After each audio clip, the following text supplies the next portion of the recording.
Willkommen auf Lanzarote, meine Damen und Herren, soeben auf dem Flughafen von Ach, ist sie wohl gelandet?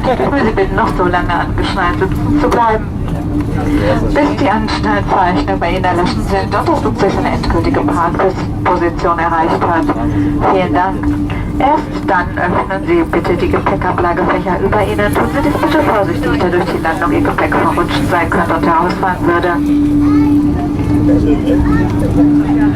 berufen Sie nochmals die Sitztaschen vor Ihnen, dass Sie nichts vergessen.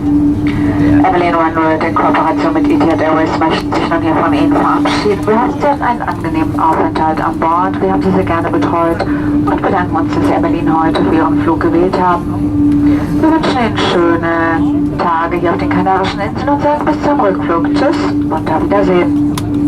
Welcome to the Canary Islands, ladies and gentlemen. You just have landed at the Recife Airport. For your own safety, please keep your seatbelts fastened.